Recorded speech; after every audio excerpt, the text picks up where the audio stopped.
अस्सलाम वालेकुम dears. Exercise 3.4 के साथ ताहिर इकबाल आपकी खिदमत में हाजिर है। इस लेक्चर के अंदर हम एक्सरसाइज 3.4 का कंप्लीट सोल्यूशन जो है वो फाइंड आउट करेंगे। 3.1 के पहले क्वेश्चन में आप देखें कि हमारे पास एक सेट ए मौजूद है और एक सेट हमारे पास बी मौजूद है, और हमने शो ये करवाना है कि A plus B is symmetric. जब हम ए प्लस बी की सिमेट्रिक की बात करते हैं तो हम ये देखते हैं कि अगर किसी भी सेट का ट्रांसपोज लें और वापस वही का वही सेट आ जाए तो हम कहते हैं कि एज, यानी ए का ट्रांसपोज लें आप ए आ जाए तो हम कहते हैं ए सिमेट्रिक। बी का ट्रांसपोज लें बी आ जाए तो हम कहते हैं बी इज सिमेट्रिक।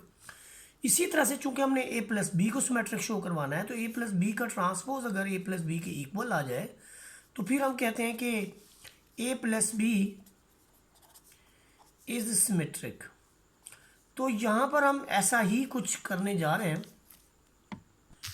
पहले नंबर पे तो हम ए और बी के एलिमेंट्स को आपस में ऐड कर लेंगे।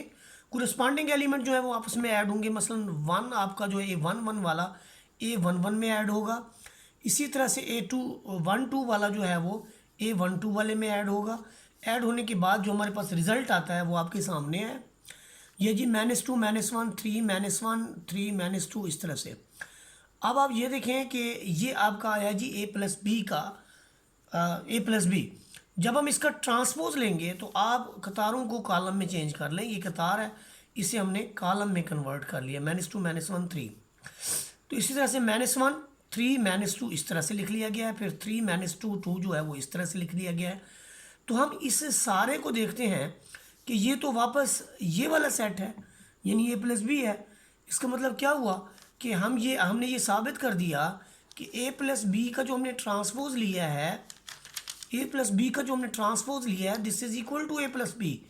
तो यहाँ से क्या साबित हुआ कि A plus B is symmetric, यहाँ से साबित हुआ कि ए प्लस बी जो है ये सिमेट्रिक है। तो ये हमारे पास था क्वेश्चन नंबर 1। क्वेश्चन नंबर 2 को जब हम देखते हैं तो हमारे पास एक सेट ए गिवन है और हमने शो ये कराना है कि A plus A transpose is symmetric and A minus A transpose is skew symmetric. देखिए जी, ये तो बड़ा सिंपल है कि A plus A transpose is symmetric. उसके लिए हमने ये शो करवाना है कि ए प्लस ए ट्रांसपोज इस होल का ट्रांसपोज लें तो आपके पास ए प्लस ए ट्रांसपोज आ जाए तो हम कहेंगे कि ये सिमेट्रिक है। लेकिन जो स्क्यू सिमेट्रिक की डेफिनेशन है वो कुछ इस तरह से है कि जब हम बात करते हैं स्क्यू सिमेट्रिक की तो स्क्यू सिमेट्रिक का ये क्राइटेरिया है कि अगर आप ए का ट्रांसपोज लें माइनस ए के इक्वल आ जाए, बी का ट्रांसपोज लें माइनस बी के इक्वल आ जाए, ऐसी सूरत में हम कहते हैं A skew symmetric, B skew symmetric. और जब आप ए प्लस बी का ट्रांसपोज लें और आपके पास एक माइनस बाहर अपेयर हो और अंदर आपके पास आ जाए ए प्लस बी, तो हम इसको कहेंगे कि A plus B is skew symmetric. यहाँ पर हम क्या करते हैं कि ए और ए ट्रांसपोज को आपस में एडअप करते हैं। यहाँ पर ये हमारे पास ए है, ये ट्रांसपोज है। हमने कतारों को कॉलम में चेंज करने के बाद इसमें एडअप करना है। ऐड करने का क्या तरीकाकार है कि आपने कोरस्पॉन्डिंग एलिमेंट्स को आपस में ऐड कर देना है। 1 को 1 में ऐड करेंगे, 2 को 3 में ऐड कर देंगे। इसी तरह से 0 में से नफी 1 आपका सब्ट्रैक्ट हो जाएगा और रिजल्ट के तौर पर आपके पास आएगा 2 5 -1 5 4 2 -1 2 4। ये इसका हम फिर क्या करेंगे कि ये जो हमारे पास रिजल्ट आया ये आया ए प्लस ए ट्रांसपोज। हम इसका क्या करेंगे कि फर्दर एक ट्रांसपोज ले लेंगे, ए प्लस ए ट्रांसपोज का ट्रांसपोज। तो इस सिचुएशन में हमारे पास जो रिजल्ट आता है उस पर ज़रा गौर करें कि ये वाला रिजल्ट जो है बिल्कुल इसके इक्वल है, यानी ए प्लस ए ट्रांसपोज के इक्वल है। तो यहाँ से साबित क्या हुआ कि जब आप ए प्लस ए का ट्रांसपोज आप लेते हैं और आपके पास रिजल्ट आता है ए प्लस ए ट्रांसपोज, तो आप कहते हैं कि A plus A transpose is symmetric, कि ये आपके पास है सिमेट्रिक। इसके बाद हम बात करेंगे स्क्यू सिमेट्रिक की। आप देखें जब हम ए माइनस ए ट्रांसपोज का ट्रांसपोज लेते हैं और स्क्यू सिमेट्रिक कब होगा, जब आप देखें कि आप ए माइनस ए ट्रांसपोज का ट्रांसपोज लें और आपके पास रिजल्ट आ जाए माइनस ए ट्रांसपोज। ऐसी सिचुएशन में हम कहते हैं कि A minus A transpose is skew symmetric. तो अभी हम इस पे जो है डिस्कस करेंगे कि कैसे स्क्यू सिमेट्रिक। यहाँ पर हमारे पास ए भी मौजूद है, ए का ट्रांसपोज भी मौजूद है, हमने इनका सब्ट्रैक्शन ले लेना है। सब्ट्रैक्शन में हमने क्या करना है, कोरस्पॉन्डिंग एलिमेंट 1 में से 1 सब्ट्रैक्ट होगा, 2 में से 3 सब्ट्रैक्ट होगा, और ये हमारे पास ये रिजल्ट बन जाएगा। अब हम इसका ट्रांसपोज ले रहे हैं जी। ट्रांसपोज लेने के बाद हमें ये मिला। इस सब में से आप नफ़ी 1 कॉमन ले लें। नफ़ी 1 का मतलब ये हुआ कि आपने सब के साइन चेंज कर दिए। जब आपने यहाँ नफ़ी 1 कॉमन लिया तो आप देखें कि ये सारे का सारा जो मैट्रिक्स आपके पास रिजल्टिंग के तौर पर आया है, इसको देखें ये इसके इक्वल तो नहीं है, जिसे हमने कहा था कि ये ए माइनस ए का ट्रांसपोज है, तो ये बिल्कुल इसके इक्वल है। You can see that very easy. तो इसका मतलब क्या हुआ कि आपके पास ए माइनस ए ट्रांसपोज का transpose this is equal to minus A minus A का ट्रांसपोज। जब ये चीज़ आप प्रूव करवा दें तो इसका मतलब क्या हुआ कि A minus A transpose is skew symmetric. इसके बाद जो हमारे पास नेक्स्ट क्वेश्चन है उसके अंदर देखें, if A is any square matrix of order 3 show that A plus A transpose is symmetric. ये याद रखें कि कोई भी स्केयर मैट्रिक्स होता है तो उसका ट्रांसपोज जो है वो इजीली लिया जा सकता है। A plus A transpose is symmetric के लिए हमें ये शो करवाना होगा कि A plus A transpose whole transpose this is equal to A plus A transpose. आप देखें कि ए का ट्रांसपोज लेंगे, फिर ए के ट्रांसपोज का ट्रांसपोज लेते हैं, तो बड़ा ही सिंपल है कि जब डबल टाइम से इसका ट्रांसपोज लें तो रिजल्ट ए के इक्वल आता है। तो यहाँ पर ए प्लस ए ट्रांसपोज के इक्वल आ गया, तो यहाँ से साबित हुआ कि A plus A transpose is symmetric. उसके बाद देखिए आपके पास है A minus A transpose is skew symmetric. इसके लिए हम क्या करेंगे कि हमने ये शो करवाना है कि ए माइनस ए ट्रांसपोज, इसका जब हम ट्रांसपोज लेते हैं तो एक माइनस जो है वो बाहर अपेयर होती है। तो ये शो करवाने के लिए हमें क्या करना पड़ेगा कि इसका ट्रांसपोज हमें लेना पड़ेगा।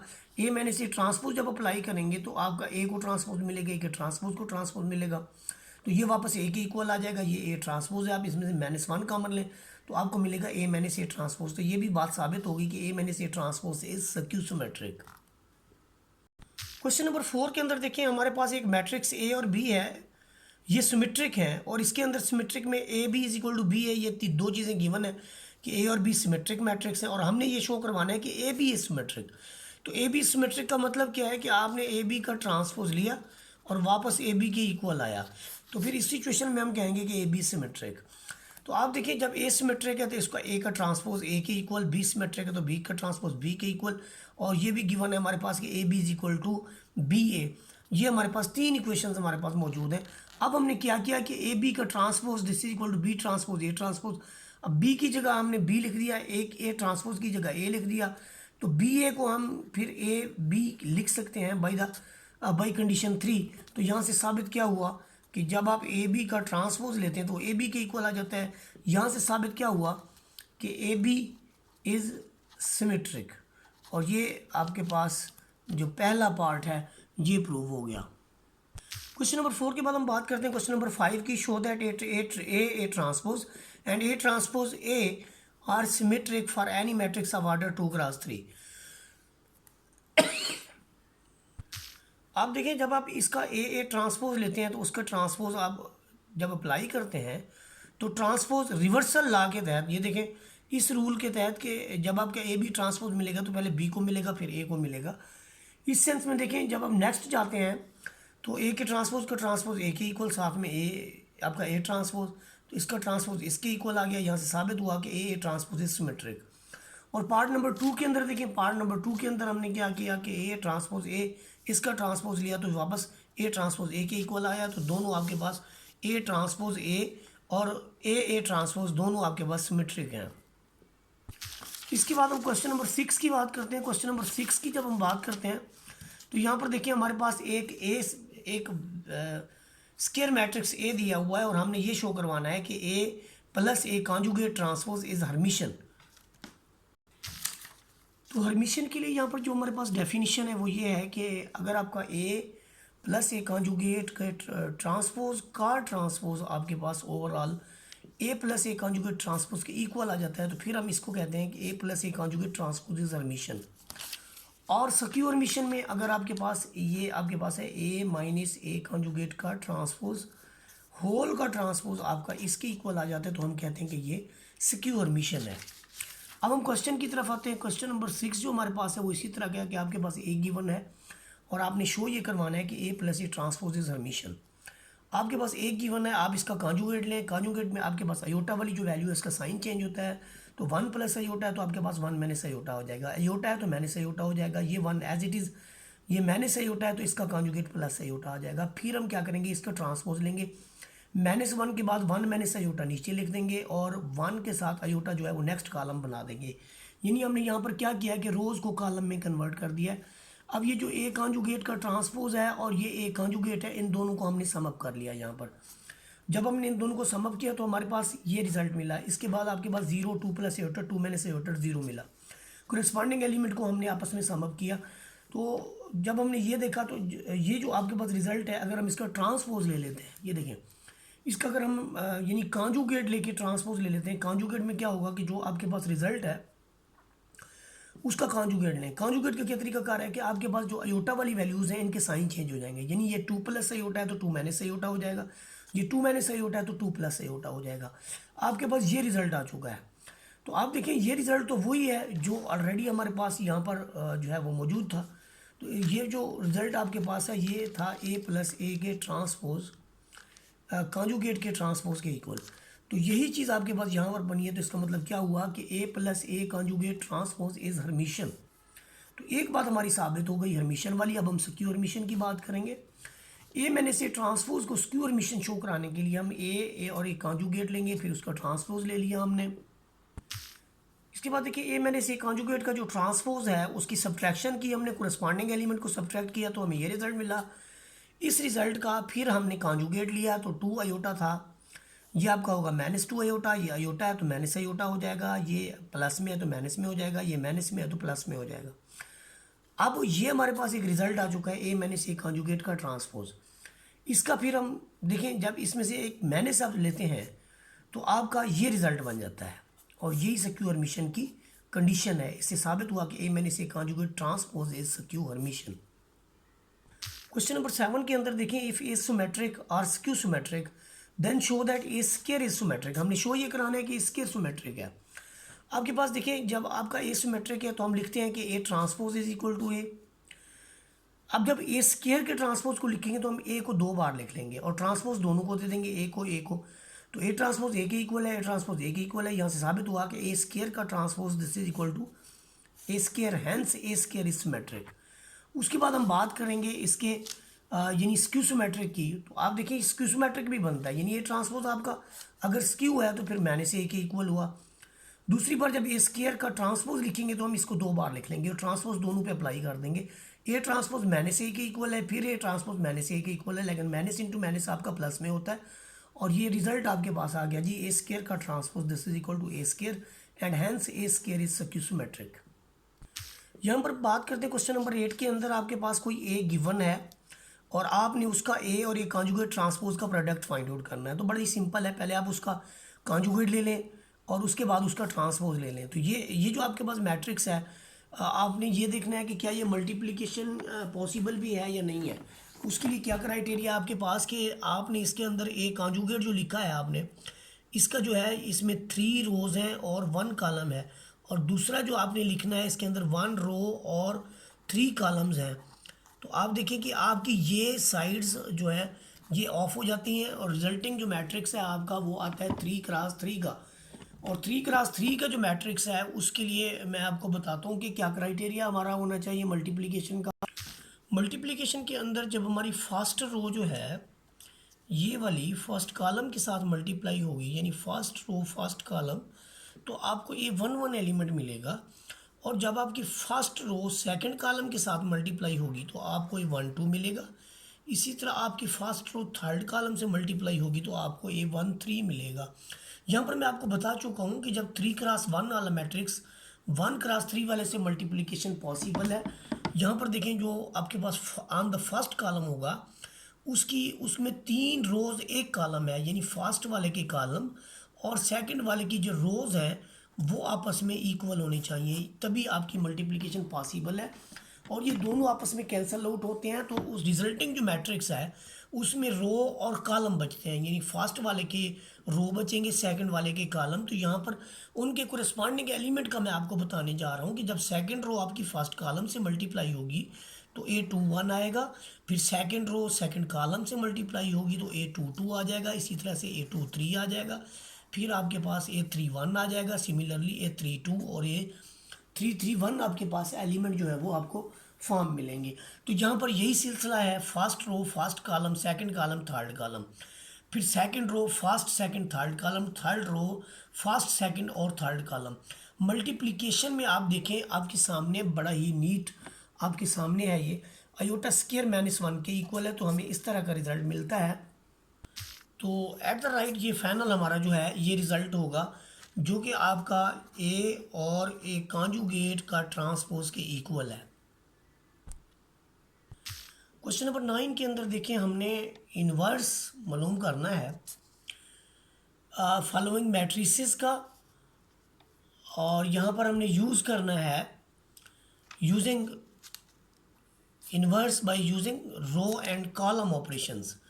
तो हमारे पास कोई एक मैट्रिक्स गिवन होगा, तो हमने उनके तीनों मेथड्स के ज़रिए जो है उसकी रो यानी रो के ज़रिए भी और कॉलम ऑपरेशंस के ज़रिए भी उसके इन्वर्स फाइंड आउट करने हैं, और सिंपल जो मेथड है उसका भी यूज़ करना है। तो उसके लिए देखिए हमारे पास जो फर्स्ट पार्ट है, हम फर्स्ट पार्ट से स्टार्ट लेंगे। तो देखिए किसी भी मैट्रिक्स का जब आप इन्वर्स मालूम करते हैं तो पहले नंबर पे उसका डिटर्मिनेंट का जो है वो नॉन सिंगुलर होना ज़रूरी है। तो सबसे पहले हम इसका जो भी हमारे पास गिवन है उसका हम डिटर्मिनेंट लेंगे। डिटर्मिनेंट लेते हुए देखें हमारे पास जब हम इस 1 को लेते हैं तो हम ये कॉलम और रो को छोड़ देते हैं, बाकी जो हमारे पास मौजूद होता है उसको लेते हैं। उसके बाद हम -2 लिखते हैं और फिर इस रो और कॉलम को छोड़ देते हैं, तो आपके पास 0 0 2 -2 2 मिलेगा। फिर आप -3 लिखेंगे तो आपके पास ये रो कॉलम छोड़ देंगे तो ये मिलेगा। ओवरऑल हमारे पास जो रिज़ल्ट बनता है वो प्लस का 8 बनता है। ये काम हम कई बार कर चुके हैं। अब हम उसका ए इन्वर्स मालूम करने के लिए उसके कोफैक्टर्स जो है वो फाइंड आउट करेंगे। कोफैक्टर्स का क्या क्राइटेरिया है कि हम A11 फाइंड आउट करेंगे, 1 2 1 3 ये सारे फाइंड आउट करने के बाद इसका ट्रांसपोज ले लेंगे। देखिए जब हम A11 फाइंड आउट करेंगे तो हम लिखेंगे, ये मैं आपको इसका बता देता हूँ कि AIJ जब फाइंड आउट करेंगे तो -1 की पावर हम I + J लिखेंगे, और यहाँ पर हम MIJ यानी ये एक डिटर्मिनेंट है उसको लिखेंगे। अब देखिए ये -1 की पावर 1 + 1, और इसके ज़रिए जो चूँकि हम A11 ले रहे हैं तो हम ये रो कॉलम छोड़ देंगे, -2 0 -2 2 ये लिख लेंगे। तो ये हमारे पास फर्स्ट जो है आपके पास आ जाएगा A11। सिमिलरली यहाँ पर देखें ये आपके पास है जी A12, this is equal to 0, और सिमिलरली आपके पास A13 मिलेगा, फिर A21 मिलेगा, A22 मिलेगा, A32 मिलेगा, 31 मिलेगा, and up to so on. और यहाँ पर आपके पास A33 आपके सामने है। उसके बाद देखिए इन सब को हमने कहाँ पर रखना है, हमने इस जगह पे रखना है, और फिर इसका ऊपर ट्रांसपोज भी हमने बना लेना है। तो यहाँ पर देखिए आपने जब एडजॉइंट ऑफ ए लिया तो उसके अंदर देखें जी आपने ये सारा लिखने के बाद उसका ट्रांसपोज ले लिया, तो ये आपका एडजॉइंट हो गया। अब ए इन्वर्स का क्या फार्मूला है कि 1/a डिटर्मिनेंट एडजॉइंट ऑफ ए, तो 1/8 लिखने के बाद हम ये सारे का सारा लिख देंगे और आपके पास 1/8 तमाम वैल्यू से मल्टीप्लाई कर देंगे, तो ये हमारा रिजल्ट होगा ए इन्वर्स का। अब हम क्या करेंगे, इसके बाद हम कैलकुलेट करेंगे A inverse by row operation. बहुत ही आसान मेथड है ये भी। रो ऑपरेशन के ज़रिए आप किसी भी वैल्यू का जो इन्वर्स है वो कैसे फाइंड आउट करते हैं। ये देखिए आपके पास एक तरफ आपने मैट्रिक्स लिख लेना है ए, और एक तरफ आपने आइडेंटिटी मैट्रिक्स लिख लेना है। ए आपके पास है 1 2 -3 0 -2 0 -2 -2 2 और 1 0 0 0 1 0 0 0 1, ये आपका I3 है। हम इसके अंदर क्या करेंगे कि यहाँ पर आपके पास ऑलरेडी 1 है, सिर्फ इसको आपने 0 बनाना है रो ऑपरेशन के ज़रिए। तो आप यहाँ पर क्या लगाएंगे, ये देखिए आपने R3 में प्लस कर देना है 2R1 को। आपने ये पहला ऑपरेशन लगाना है, तो ये आपकी लास्ट रो जो है 0 हो जाएगी। ये देखिए ये आपने R3 में 2R1 लगाया तो ये 0 हो गई, और बाकी जो भी इधर बनेगा वो आपस में ऊपर भी आ जाएगा। ये क्या क्राइटेरिया है इसके करने का, देखें आप, हमने चूँकि ये R3 के साथ 2R1 को ऑपरेट करना है तो आप R3 लिख लें सारा। ये देख रहे हैं पहले नंबर पे मैं R3 लिख रहा हूँ, -2 2, इसके बाद मैं लिख रहा हूँ 0 0 1, ये वाली सारी लिख रहा हूँ मैं रो। उसके बाद मैंने क्या किया कि जो हमारे पास फर्स्ट रो है, फर्स्ट रो को 2 से ज़रब दे के इसमें ऐड कर दिया। ये देखिए इसे 2 से ज़रब दें, इसे 2 से ज़रब दें, इसे 2 से ज़रब दें, इसे 2 से ज़रब दें, ये 0 0। तो आपका जो रिजल्टिंग होगा वो आपका होगा R3 + 2R1, ये 0, ये 2, -4, 2, 0, 1, ये जो रिज़ल्ट आपका बना है ये रिप्लेस करेगा R3 की जगह पे। यहाँ पर देखें ये R3 है, ये रिप्लेस हो जाएगा, ये देखें ये रिप्लेस हो जाएगा 0, 2, -4, ये रिज़ल्ट है जी, 0, 2, -4, 2, 0, 1, तो ये देखें ये रिप्लेस हो गया। उसके बाद जब हम नेक्स्ट देखेंगे तो हमने इस एलिमेंट को जो है 1 करना है। तो 1 करने के लिए क्या करेंगे हम, -1/2 R2 कर देंगे, तो ये सारा R2 चेंज हो जाएगा, ये वाला सारा। इसे करेंगे तो 0, -1/2 करेंगे तो +1, ये 0, ये 0, ये आपका -1/2, ये 0। अब इसकी मदद से आपने ऊपर भी और नीचे भी 0 बनाना है। कैसे बनाना है आप देखें, आपने कौन से ऑपरेशन लगाने हैं, आपने R2 की मदद से सारे ऑपरेशन लगाने हैं। ऊपर आपके पास यहाँ पर 2 मौजूद है, तो आपने चूंकि R1 को ख़त्म करना है तो R1 - 2 R2 आपने लिखना है। एक ऑपरेशन तो आपने ये करना है। दूसरा आपने क्या करना है कि इसके नीचे भी ऐसे ही है कि आपने R3 को चेंज करना है और -2 R2 के ज़रिए, हम R2 के ज़रिए चेंज कर रहे हैं, किसको चेंज कर रहे हैं, R1 को भी R3 को भी, इनको 0 करना है। ये ऑपरेशन लगाएंगे तो आपके ये ऊपर और नीचे दोनों एलिमेंट्स जो है वो 0 हो जाएंगे। बिल्कुल यही ऑपरेशन जैसे आपने इस पे लगाया है, इस पे ये वाला ऑपरेशन लगाना है। लगाने का क्या क्राइटेरिया है कि आपका इधर भी 0 हो जाएगा, इधर भी 0 हो जाएगा। ये करने के बाद आपने देखना है कि ये आपके पास जो -4 है इसको आपने 0 करना है, +1 करना है। तो -1/4 R3 कर लेंगे। ये देखिए उन्होंने क्या किया है, -1/4 R3, इस सारी वैल्यू को उन्होंने -1/4 R3 कर लिया है, तो ये आ गया। अब यहाँ पर 1 है, इसकी मदद से ये तो ऑलरेडी 0 है, आपने इसको 0 बनाना है। तो उसके लिए आप ऑपरेशन क्या लिखेंगे कि R1 + 3R3, क्योंकि आपने R1 के अंदर चेंज लाना है और 3R3 के ज़रिए चेंज लाना है, तो ये आपका 0 हो जाएगा। यूँ आप देखें कि यहाँ पर आपके पास I3 आ जाएगा और जो आपका रिजल्टिंग यहाँ अपेयर होगा वो आपका A इन्वर्स के इक्वल होगा। वो आपका क्या होगा, A इन्वर्स के इक्वल होगा। ये हमने रो ऑपरेशन के ज़रिए जो है वो सलूशन निकाल लिया इसका। अब हम इसका कॉलम ऑपरेशन के ज़रिए सलूशन निकालेंगे। कॉलम ऑपरेशन की जब हम बात करेंगे तो हमारे पास यहाँ पर 1 है, हमने इसकी मदद से इसको और इसको 0 करना है। तो क्या क्राइटेरिया है कि आपने C2 में से ये निकाल लेना है, C2 में से नफ़ी 2C1 निकाल लेना है। इस पूरे कॉलम को जब हम कन्वर्ट करेंगे तो इसका मतलब हम इस पूरे कॉलम को कन्वर्ट करने जा रहे हैं जी। तो ऐसी सिचुएशन के अंदर आपका जब ये वाला कॉलम कन्वर्ट होगा तो यहाँ पर भी आपका ये वाला उसी निस्बत से आपका कन्वर्ट हो जाएगा। तो ये देखें ये आपका -2 1 0। इसी तरह से जब हम ये और ये दोनों ऑपरेशन लगाएंगे तो आपकी इसके अंदर कन्वर्शन आएगा, तो इधर भी आपके पास कन्वर्शन आएगा। जब ये दोनों 0 हो जाएंगे फिर हम क्या करेंगे कि इसको जो है वो 1 करेंगे, -1/2 C1 कर लें, -1/2 C2 कर लें, तो ये आपका C2 इधर भी ऑपरेट होगा, तो आपका इधर भी -1/C2 लगेगा। उसके बाद देखें जब ये हमने कर लिया इसका मतलब क्या हुआ कि हमने इसको 1 कर लिया, ऊपर ऑलरेडी 0 हो चुका है, नीचे वाले को 0 करना है तो इसको इसमें प्लस कर दें।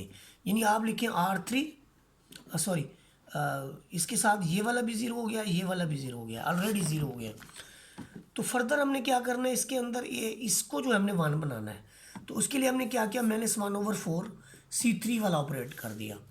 उससे ये हुआ कि ये रिज़ल्ट आपका 1 हो गया। जब ये आपका 1 हो गया तो इसकी मदद से आपने इसको और इसको 0 करना है। और ये कैसे 0 होगा कि कॉलम 1 जो है उसे 2C3 के ज़रिए आपने 2C3 के ज़रिए आपने 0 करना है, तो ये 0 हो गया। इसी तरह से आपने C2 को जो है इसको इसके में जस्ट सम अप कर दें तो ये भी 0 हो जाएगा, तो ये भी आपने 0 कर दिया। तो आप देखें इधर आपके पास जो है आइडेंटिटी मैट्रिक्स हो गया, जो रिज़ल्ट इसका यहाँ पर बनेगा ये आपका A इन्वर्स हो जाएगा। तो इसी पार्ट के साथ हमने मज़ीद जितने भी क्वेश्चन हैं वो सारे सॉल्व करने, नहीं आता तो आप इनबॉक्स करेंगे। अब हम इसका लास्ट क्वेश्चन करेंगे। क्वेश्चन नंबर 10 के अंदर देखें, रैंक ऑफ मैट्रिक्स की जब हम बात करते हैं तो हमारे पास ये 3 तरह के मैट्रिक्स हैं। रैंक ऑफ मैट्रिक्स की जब बात होती है तो हमें इस बात का बखूबी पता होना चाहिए कि रैंक ऑफ मैट्रिक्स कैसे निकालना है। हमने नंबर ऑफ़ नॉन ज़ीरो रोज़ देखनी है एचिलॉन फॉर्म ऑफ ए मैट्रिक्स के अंदर। एचिलॉन फॉर्म ऑफ ए मैट्रिक्स, जो किसी भी मैट्रिक्स की एचिलॉन फॉर्म होती है वो किस तरह से होती है, यहाँ पर मैं आपको दिखाई देता हूँ कि एचिलॉन फॉर्म किसी भी मैट्रिक्स की किस तरह से होती है। ये देखिए, यहाँ पर मैंने एक मैट्रिक्स रखा है, आपके पास A11 के साथ जितनी भी लीडिंग एंट्रीज हैं वो सारी की सारी ज़ीरो हैं। फिर इसके बाद मज़ीद 1 के साथ लीडिंग एंट्रीज ज़ीरो हैं, और फिर मज़ीद 1 के साथ आपकी जो लीडिंग एंट्रीज हैं वो ज़ीरो हैं।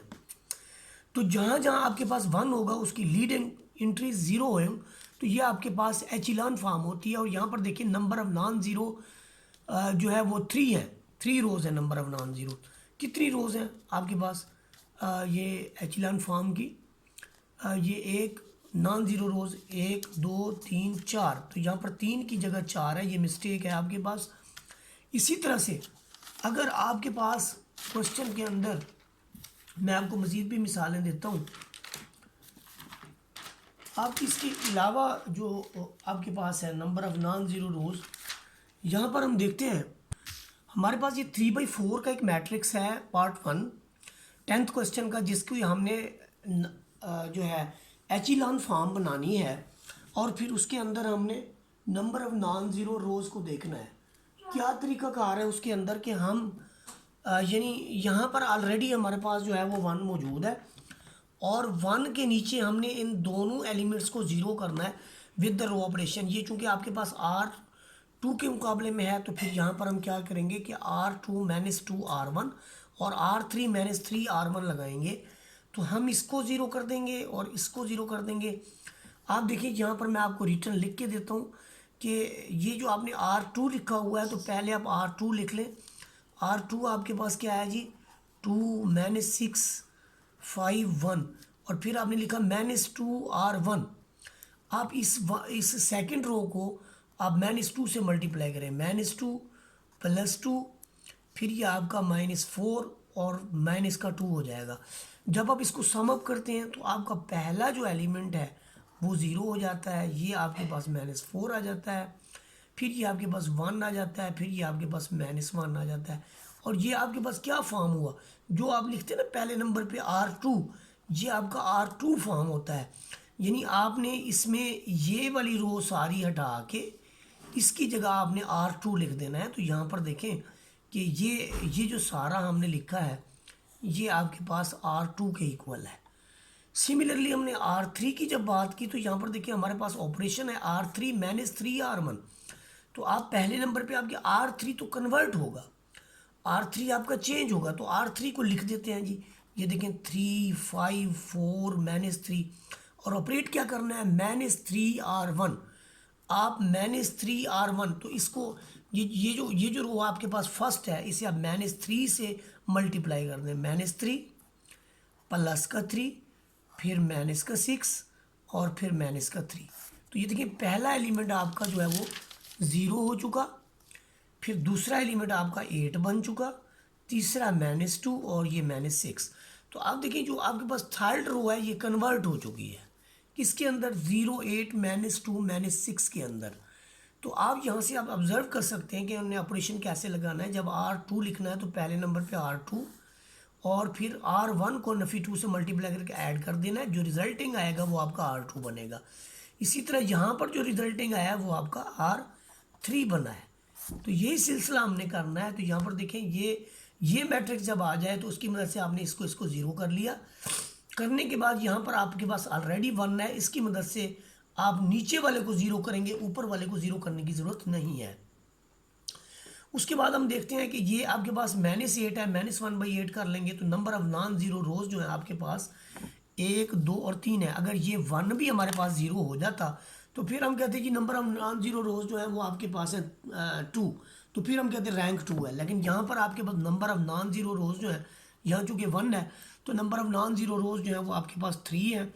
तो इसका मतलब क्या हुआ कि हमारे पास रैंक जो है इस मैट्रिक्स का 3 है। इसके बाद देखिए जो हमारे पास नेक्स्ट क्वेश्चन है उसमें हमारे पास ये जो है 4 रोज़ हैं और 3 कॉलम्स हैं। यानी 4x3 का एक मैट्रिक्स है। तो इसके हमने एचिलॉन फॉर्म की है। एचिलॉन फॉर्म जब हम इसकी फॉर्म करते हैं तो आप देखें कि हमारे पास यहाँ पर 1 है, बाकी नीचे सारे 0 है। इधर 1 है, इधर आपके पास अभी एलिमेंट मौजूद है, 1 के नीचे 0। और इधर जो 2 रोज़ हैं वो सारी की सारी 0 हो चुकी हैं। तो नंबर ऑफ नॉन ज़ीरो रोज़ हमारे पास 2 है। जब नंबर ऑफ नॉन ज़ीरो रोज़ हमारे पास 2 है तो हम इसका लिखेंगे कि रैंक जो है वो भी आपके पास 2 के इक्वल है। और इस तरह से हमने परफॉर्म करना है। तो ये आपकी एक्सरसाइज जो है वो कंप्लीट हो गई। लास्ट क्वेश्चन आप कर लें, अगर आपसे नहीं होता तो आप इनबॉक्स करेंगे। वीडियो अच्छी लगी हो तो लाइक शेयर सब्सक्राइब कर दें। जज़ाकल्लाह।